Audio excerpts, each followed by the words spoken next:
आइए करते हैं देश हित की शुरुआत। जी न्यूज लगातार ये बात कह रहा था कि देश की एजेंसियां किसी भी वक्त भारत में मौजूद खालिस्तानी समर्थकों पर स्ट्राइक कर सकती है और वो स्ट्राइक हो ही गई। देश के 1-2 प्रदेशों में नहीं बल्कि देश के 7 प्रदेशों में खालिस्तानी और गैंगस्टर के गठजोड़ पर बड़ा वार आज देखने को मिला है। एनआईए ने देश भर में 53 ठिकानों पर आज छापेमारी की है। आपको सबसे पहले हम ग्राफिक्स के जरिए बताते हैं कि किन किन प्रदेशों में यह कार्रवाई हुई, किन किन प्रदेशों में आज स्ट्राइक हुआ है। पंजाब में 30 जगहों पर एनआईए ने रेड की। पंजाब में खालिस्तान समर्थक की कई जिलों में धरपकड़ हुई है। राजस्थान में 13 जगहों पर खालिस्तानी और गैंगस्टर के ठिकानों पर छापे पड़े हैं।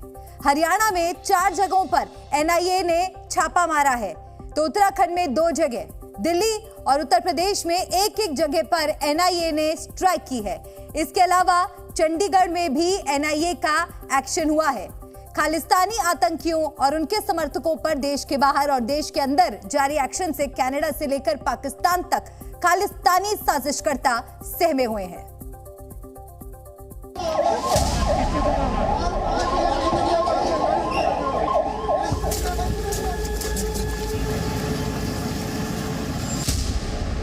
खालिस्तानियों पर ऑल इंडिया स्ट्राइक।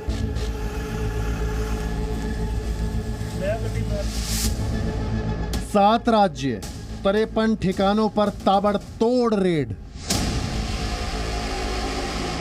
राजस्थान में 13 जगहों पर छापेमारी जारी है।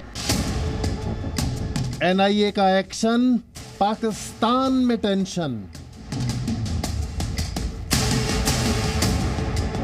उत्तराखंड के 2 इलाकों में एनआईए रेड मार रही है। दिल्ली एनसीआर के कई ठिकानों पर एनआईए एक्शन में है।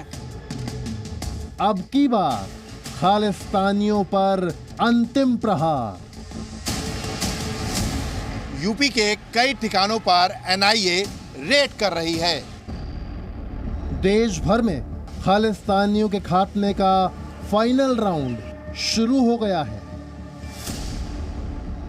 खालिस्तानियों और उनके खिदमतगारों के खिलाफ एनआईए फुल एक्शन मोड में है। खालिस्तानी और गैंगस्टर के नेटवर्क के खिलाफ एनआईए ने अब तक की सबसे बड़ी कार्रवाई की है। पंजाब से राजस्थान तक और उत्तराखंड से दिल्ली तक खालिस्तान से संबंध रखने वाले हवाला ऑपरेटर, गैंगस्टर और खालिस्तानी समर्थकों पर छापेमारी की जा रही है। जेल में बंद लॉरेंस बिश्नोई, पंजाब का मोस्ट वांटेड बम्बिहा गैंग और कनाडा में बैठकर भारत विरोधी अभियान चलाने वाले अर्शदीप डल्ला के करीबियों पर रेड हो रही है। वहीं इस रेड में एनआईए को एक कामयाबी भी मिली है। पंजाब के फिरोजपुर से डल्ला का एक निजी गिरफ्तार किया गया है। इसके साथ ही हरियाणा के सिरसा के थाना रोड़ी में एक शख्स के घर दबिश दी गई। देश से खालिस्तान का नामो निशान मिटाने के देशव्यापी एक्शन के बीच एनआईए ने गैंगस्टर और खालिस्तानी आतंकियों के गठजोड़ को लेकर अर्श डल्ला के खिलाफ दायर अपनी चार्जशीट में बड़ा खुलासा किया है। एनआईए की चार्जशीट के मुताबिक इस वक्त भी गैंगस्टरों का ठीक वैसा ही गठजोड़ बना है जैसा 1990 के दशक में मुंबई अंडरवर्ल्ड में बना था। एनआईए ने कोर्ट में बताया कि 1993 मुंबई बॉम्ब ब्लास्ट के बाद बनी एनएन वोहरा कमेटी ने अपनी जांच में पाया था कि ब्लास्ट से पहले गैंगस्टर और पाकिस्तान की आईएसआई ने हाथ मिलाया था, जिसके बाद बम ब्लास्ट हुए और फिर बाद में गुजरात के सूरत और अहमदाबाद में सांप्रदायिक दंगे हुए थे। तत्कालीन जांच में पता चला था कि पाकिस्तान की आईएसआई ने ब्लास्ट और दंगे कराने के लिए भारत के गैंगस्टरों के नेटवर्क का इस्तेमाल किया था।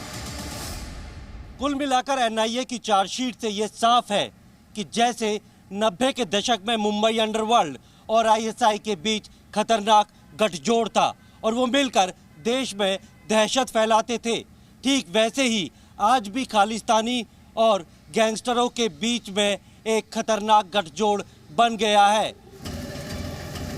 लेकिन भारत में अब आतंक, खालिस्तान और गैंगस्टरों के खिलाफ देश की एजेंसियां जीरो टॉलरेंस मोड में हैं। भारत में हो रहे एक्शन की वजह से अब तो पड़ोसी मुल्क पाकिस्तान में खलबली मच गई है।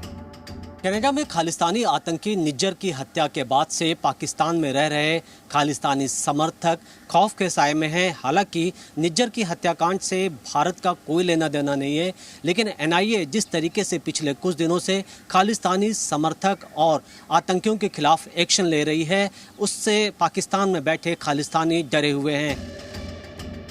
बीते 1.5 वर्षों में पाकिस्तान की जमीन पर भारत के मोस्ट वांटेड खालिस्तानी मारे गए हैं। उनकी ढाल बनी वहां की खुफिया एजेंसी भी कुछ नहीं कर पाई। आंकड़ों से समझिए आखिर खौफ में क्यों हैं पाकिस्तानी। 1.5 साल में 5 मोस्ट वांटेड ढेर किए गए। मार्च 2022 कराची आतंकवादी ढेर, कंधार हाईजैक में वांटेड गोली मारकर हत्या। फरवरी 2023 कराची आतंकी खालिद गोली मारकर हत्या। मई 2023 लाहौर आतंकी परमजीत सिंह पंचवड़ पार्क में गोली मारकर हत्या। सितंबर 2023 रावलकोट आतंकी कासिम गोली मारकर ढेर। फरवरी 2023 रावलपिंडी आतंकी बशीर अहमद गोली मारकर हत्या। सिर्फ पाकिस्तान ही नहीं, कनाडा में खालिस्तानी डर और दहशत में जी रहे हैं। जहां कुछ समय पहले तक वो भारत विरोधी प्रदर्शन के दौरान सैकड़ों की संख्या में शामिल होते थे, वहीं 2 दिन पहले प्रदर्शन के दौरान उनकी संख्या 2.5 तक भी बड़ी मुश्किल से पहुंच सकी थी। साफ है, भारत में रहकर देश विरोधी गतिविधियों में शामिल अपने दुश्मनों के खिलाफ भारत कठोर कदम उठा रहा है। यही वजह है कि विदेशों में भी रह रहे दुश्मनों के मन में भारत के एक्शन का खौफ ही चल रहा है। ब्यूरो रिपोर्ट, जी मीडिया। मंगलवार को संयुक्त राष्ट्र में विदेश मंत्री एस जयशंकर ने बिना कनाडा का नाम लिए आतंकवाद को बढ़ावा देने को लेकर कनाडा पर हमला बोला। यूएन के बाद अमेरिका में एक और कार्यक्रम हुआ। उस कार्यक्रम में भी विदेश मंत्री ने कनाडा को झूठ बोलने के बजाय सबूतों के साथ बात करने की नसीहत दी। उनके बयान के बाद अब कनाडा को हर सवाल का क्लियर जवाब मिल गया होगा।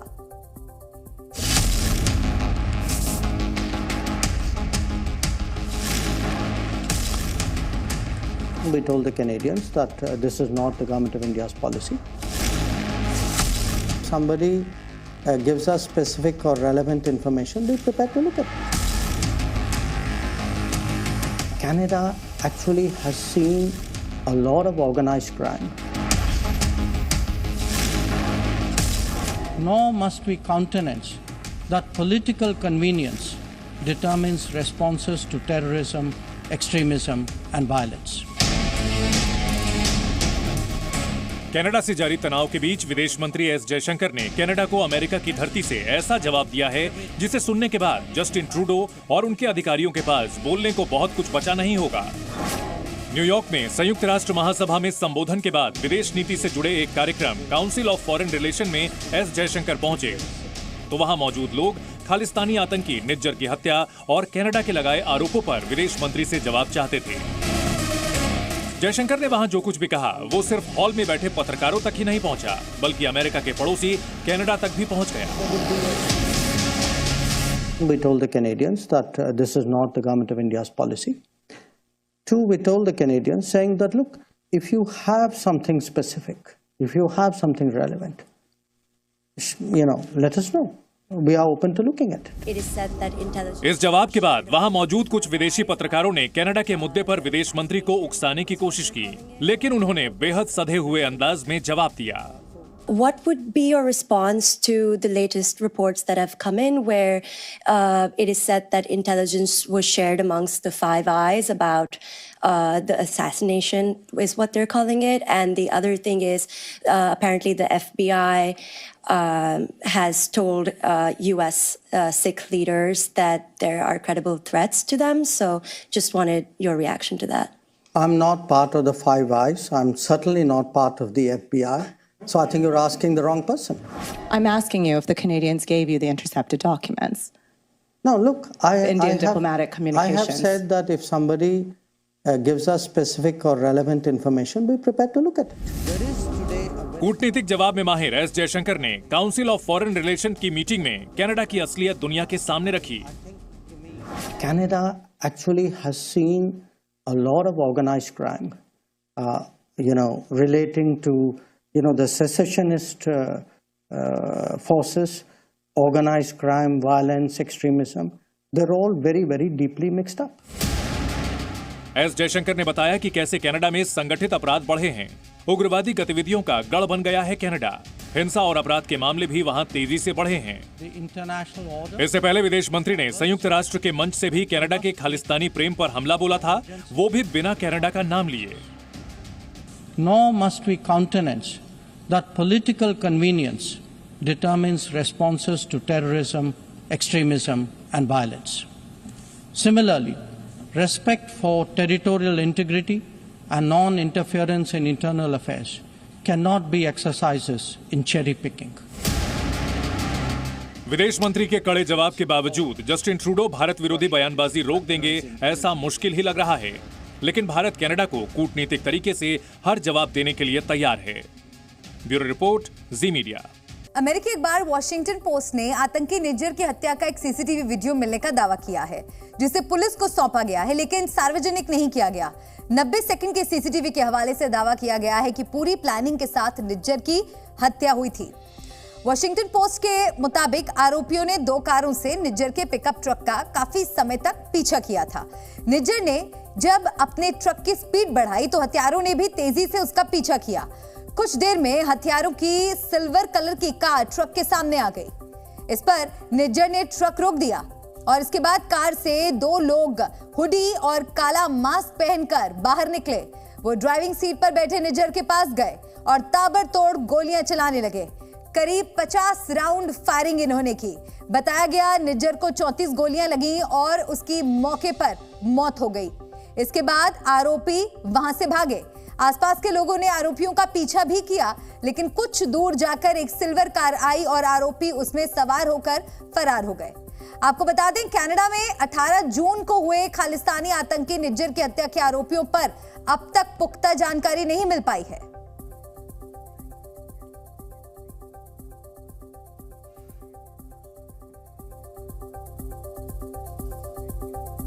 ट्रूडो सरकार की तरफ से भारत पर बिना सबूत दिए आरोप लगाने के बाद से कनाडा में कुछ विस्फोटक खबरें चल रही हैं।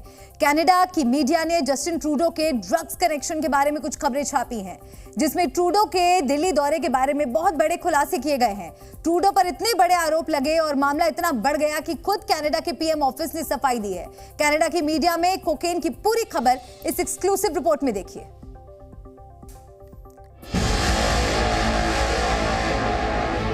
कनाडा में जस्टिन ट्रूडो पर पहली धमाकेदार खबर। कनाडा के अखबारों में ट्रूडो पर दूसरा विस्फोटक खुलासा। दिल्ली G20 से कनाडा लौटने के बाद कनाडा की मीडिया में ट्रूडो को लेकर शॉकिंग खुलासे हुए। कनाडा की अखबारों ने ऐसी खबरें चलाई हैं जिसमें ट्रूडो के विमान में कोकेन मिलने का दावा किया गया। कनाडा के एक अखबार एडमॉन्टन सन में छपी खबर के मुताबिक G20 समिट के दौरान जस्टिन ट्रूडो के विमान में एक ड्रग कोकेन मिला था। खबर में यह भी लिखा गया कि इसी वजह से ट्रूडो G20 के डिनर कार्यक्रम में भी शामिल नहीं हुए थे। और कनाडा के अखबार ने यह खबर एक भारतीय राजनयिक के बयान के आधार पर छापी है। कनाडा के एक और मीडिया हाउस डेली हाइव ने भी इस खबर को चलाया है। कनाडा के सोशल मीडिया में ये खबरें वायरल हैं। वहां के मीडिया हाउस और जर्नलिस्ट इस न्यूज को शेयर कर रहे हैं। दावे ये भी हैं कि कनाडा की जनता ने ऐसी खबरें देखते ही उन पर भरोसा कर लिया। इसकी वजह है खुद जस्टिन ट्रूडो। 2013 में जस्टिन ट्रूडो ने एक इंटरव्यू में कबूल किया था कि उन्होंने मारिजुआना यानी गांजे का सेवन किया। ट्रूडो ने जब इस ड्रग का इस्तेमाल किया तब वो कनाडा में सांसद बन चुके थे। तब ट्रूडो ने 5 से 6 बार गांजा इस्तेमाल करने का दावा किया था। जस्टिन ट्रूडो ने एक बार यह भी बताया कि उनके भाई पर गांजा रखने के आरोप लगे थे और उनके पिता ने अपने प्रभाव का इस्तेमाल करके मामले को रफा दफा कर दिया। जस्टिन ट्रूडो के पिता कनाडा के पीएम रह चुके हैं। इसके बाद अक्टूबर 2018 में ट्रूडो ने कनाडा का पीएम रहते हुए ड्रग्स के इस्तेमाल को कानूनी बनाने वाला एक कानून बनाया, जिसमें कनाडा के नागरिकों को अपने घर में ही गांजे के पौधे लगाने की छूट मिली। जस्टिन ट्रूडो के राजनीतिक करियर में G20 और ड्रग्स इस्तेमाल करने की खबरों ने बड़ा दाग लगाया और इसकी शुरुआत उस बयान से हुई जो भारत के एक पूर्व राजनयिक ने जी न्यूज पर दिया था। अजीत सिंह भुल्लर साहब है, स्पोक्स पर्सन है शिरोमणि अकाली दल के, और आरपी सिंह साहब है, स्पोक्स पर्सन है भारतीय जनता पार्टी के। सबसे पहले मैं आपसे शुरुआत करूंगा दीपक वोरा जी, मैं आपसे समझना चाहता हूँ ये ट्रूडो के दिमाग में है क्या? आप इसको जस्ट आउट ट्रूडो भी कहते हैं, दिमाग में है क्या ट्रूडो साहब के?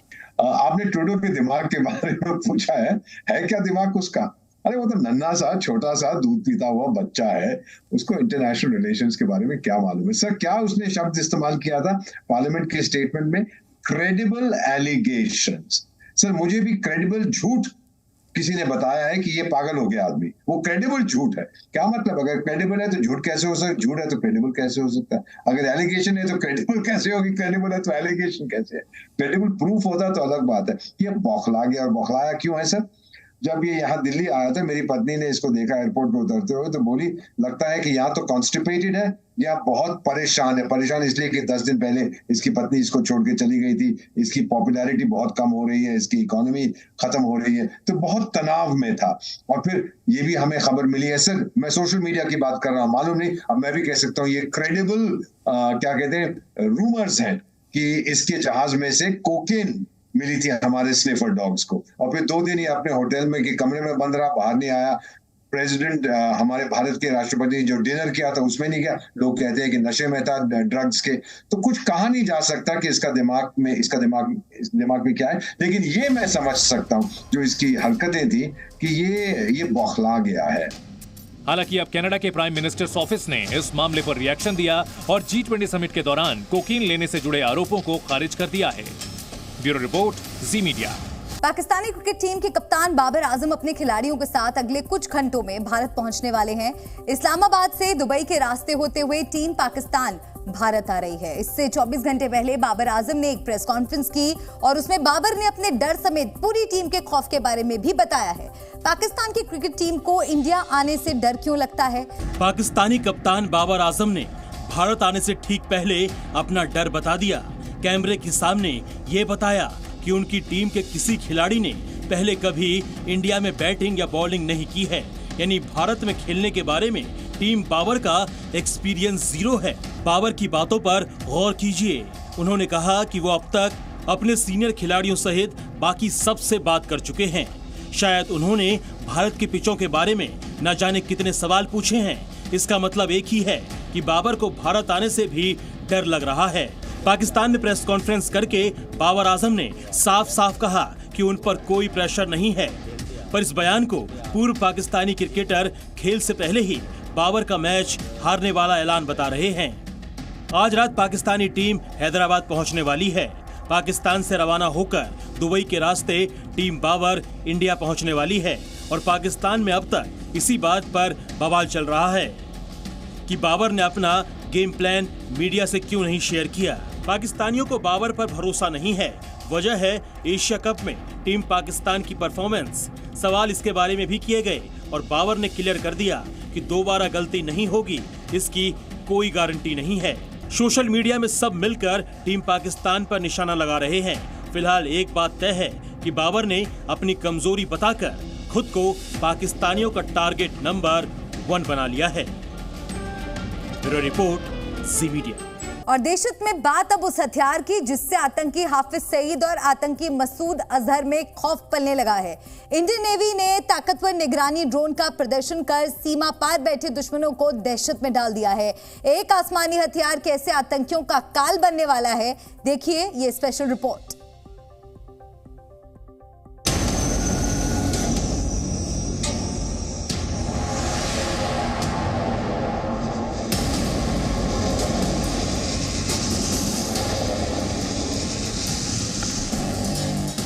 इस ड्रोन से आतंकी हाफिज सईद दहशत में है।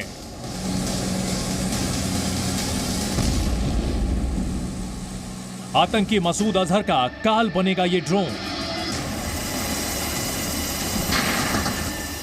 यह है भारतीय नौसेना की वो आंख जो समंदर में हजारों किलोमीटर दूर तक दुश्मनों की नापाक हरकत पर नजर रखती है। यह है समंदर का प्रहरी MQ-9B प्रेडेटर ड्रोन।